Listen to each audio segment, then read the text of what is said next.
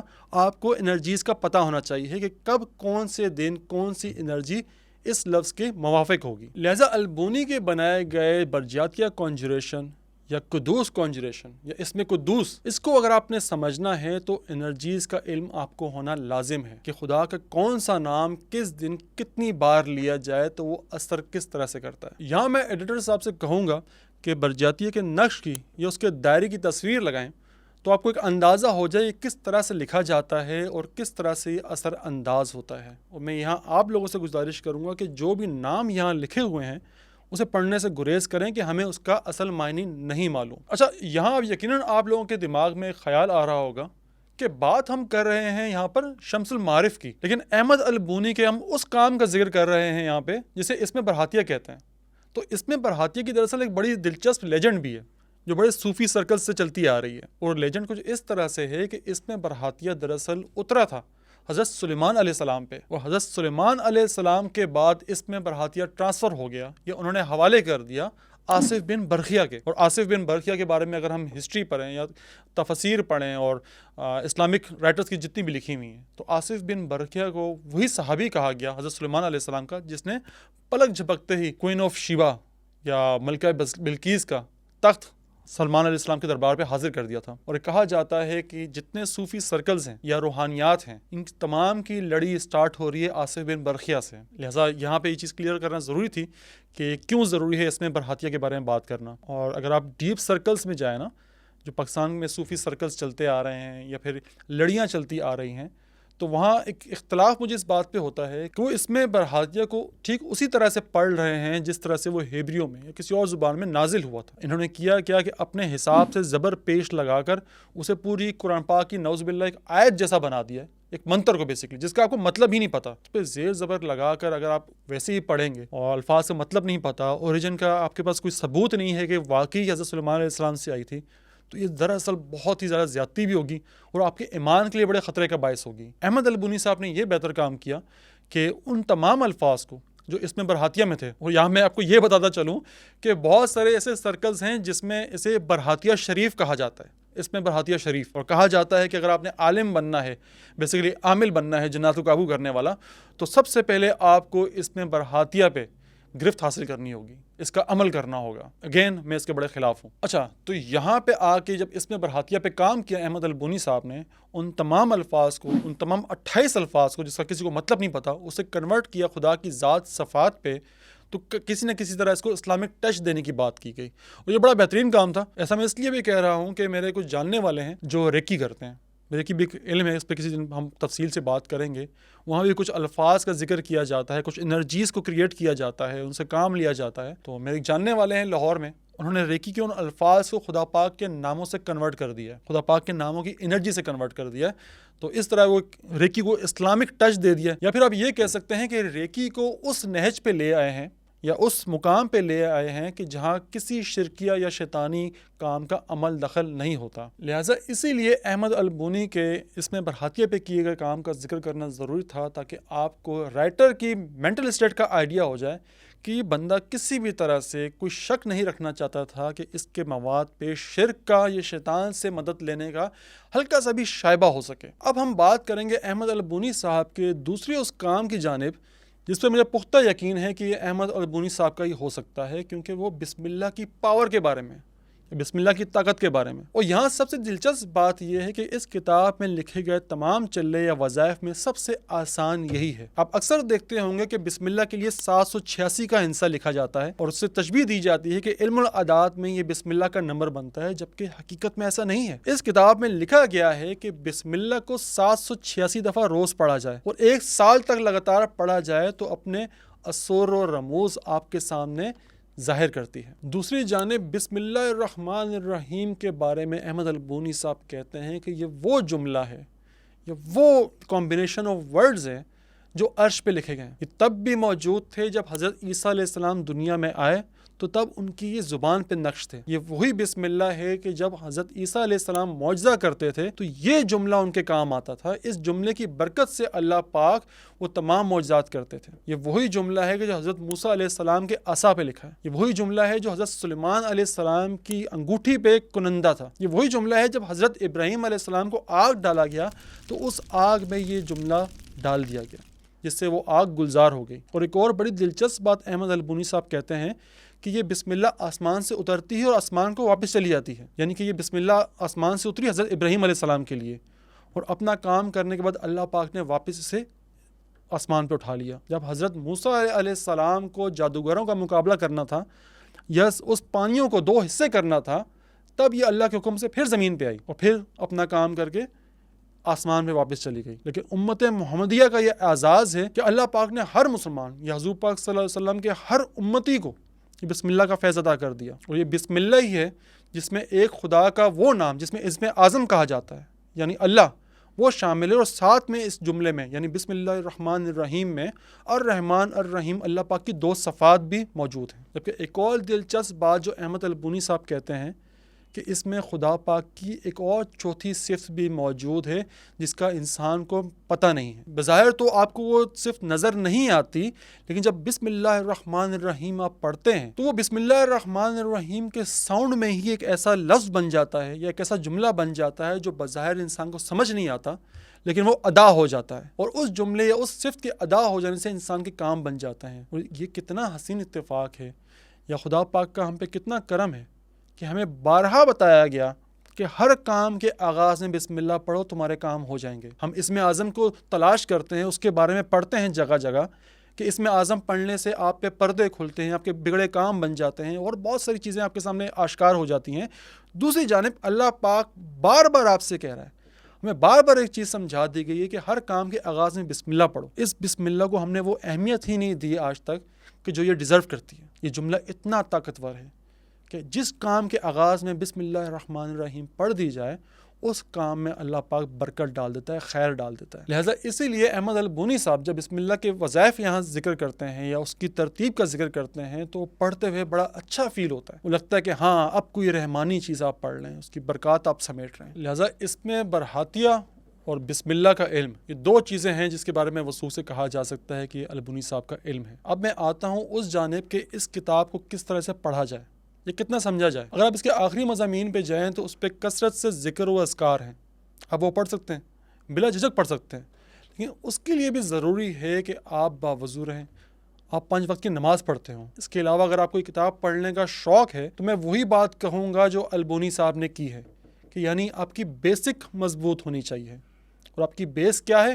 آپ کی بیس ہے قرآن پاک۔ اگر آپ نے قرآن پاک پڑھا ہوا ہے، سمجھا ہوا ہے، اس کے حروف کا علم جانتے ہیں، اس کے نزول کا علم جانتے ہیں کہ کب کون سی آیت کس وجہ سے نازل ہوئی، اس کی تفسیر کیا ہے، یہ سب آپ جانتے ہیں تبھی آپ اس کتاب کی طرف آئیں، ورنہ اس کتاب سے جتنا ہو سکتا ہے دوری اختیار کریں، یہ آپ کے پڑھنے کی نہیں ہے۔ اس کی مثال ایسی ہی ہے کہ جب کسی شیف کے ہاتھ میں چھری ہوتی ہے تو وہ گوشت کاٹتا ہے، سبزی کاٹتا ہے، فروٹ کاٹتا ہے، لیکن وہی چھری جب کسی بچے کے ہاتھ میں پکڑا دی جائے تو وہ اپنے آپ کو نقصان پہنچا سکتا ہے۔ کہ چھری کی صفات میں سے ہے کاٹنا، اب کیا کاٹنا ہے اور کیا نہیں کاٹنا یہ وہی جانتا ہے کہ جسے اس بات کا علم ہوگا کہ اس چھری سے کس طرح نفع حاصل کرنا ہے۔ اگر آپ کو چھری سے نفع حاصل کرنا نہیں آتا تو وہ جان بھی لے سکتی ہے۔ اسی لیے اس کتاب کو میں نے آپ کے لیے اس طرح سے بیان کیا کہ آپ کو اس کی روح سمجھ آ جائے۔ میرے لیے بڑا آسان تھا یہ بتانا کہ کون سا تعویذ کس طرح سے لکھا ہوا ہے، کون سا منتر پڑھنے سے کون سا جن حاضر ہوتا ہے،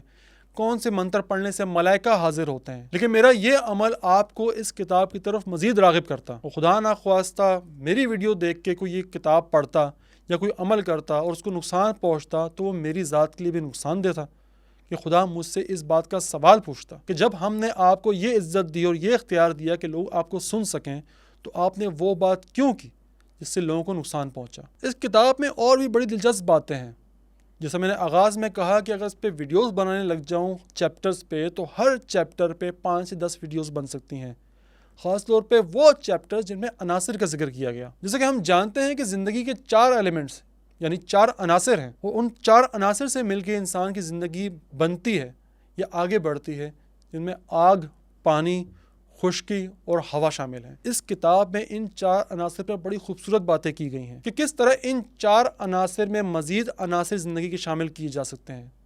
اسٹار کانسٹلیشنز یعنی برج، جیسے کینسر ہو گیا، لیو ہو گیا، سیجیٹیریس ہو گیا، ان تمام برجوں کی کیا خاصیت ہے، کون سا برج زندگی کے کس عنصر کو ظاہر کرتا ہے، اور اس عنصر میں پیدائش پانے والے افراد پہ وہ برج کس طرح سے اثر انداز ہوتے ہیں، ان کی روحانی اہمیت کیا ہے۔ اس کتاب میں بہت تفصیل سے اس پہ بات کی گئی ہے۔ اس کے ساتھ ہی لا الہ الا اللہ پہ بات کی گئی ہے کہ کس طرح سے لا الہ الا اللہ کو اگر کھولا جائے تو وہ 12 الفاظ بنتے ہیں، 12 الفاظ کا مجموعہ بنتا ہے۔ وہ 12 الفاظ 12 برجوں پہ کس طرح سے امپلیمنٹ ہوتے ہیں، کون سا الفاظ سرد مطلب رکھتا ہے، کون سا گرم تاثیر رکھتا ہے، کون سا خشک ہے اور کون سا بادی یعنی کہ ہوا والا ہے۔ میں کوشش کروں گا کہ آنے والے دنوں میں اس پہ مزید ویڈیوز بنائی جا سکیں، عناصر پہ ویڈیوز بنائی جا سکیں، نیورولوجی پہ ویڈیوز بنائی جا چکے ہیں کہ شمس المعارف اس بارے میں کیا کہتی ہے اور عام دنیا کا علم اس کے بارے میں کیا کہتا ہے۔ اور ویڈیو کا اختتام میں اس بات سے ہی کروں گا کہ یہ کتاب ہر شخص کے پڑھنے کے لیے واقعی نہیں ہے۔ آپ کے لیے سب سے ضروری قرآن پاک کا علم ہونا ہے۔ یہ تمام چیزیں بہت بات کی ہیں، جب تک آپ کی بیسک مضبوط نہیں ہوگی، وحدانیت پہ آپ کا ایمان پختہ نہیں ہوگا، تب تک یہ چیزیں آپ کے لیے سراسر نقصان کا باعث ہیں۔ قرآن پاک بذات خود علم کا اتنا بڑا سمندر ہے کہ اگر آپ اس کو ایک دفعہ سمجھ لیں تو پھر یہ تمام چیزیں کوئی معنی نہیں رکھتی، یہ تمام آپ کے لیے بچوں کا کھیل بن جاتی ہیں۔ لیکن ہمارا مسئلہ ہی یہ رہا کہ ہم نے قرآن کے بجائے ان چیزوں کی طرف توجہ دی جو بظاہر شارٹ کٹ تھیں لیکن انسان کے لیے نقصان دہ تھیں، اور یہی وجہ ہے کہ علماء کو یا اس دور کے بڑوں کو ان کتابوں کو بین کر دینا پڑتا ہے کہ جس سے انسان نفع کے بجائے اپنے لیے نقصان چوز کر رہا ہو۔ امید کرتا ہوں اپنی بات آپ کو سمجھا پایا ہوں گا۔ اس پہ مزید ویڈیوز کا سلسلہ انشاءاللہ جاری رہے گا۔ اپنے اور اپنے گھر والوں کا بہت خیال رکھیے گا۔ اللہ حافظ۔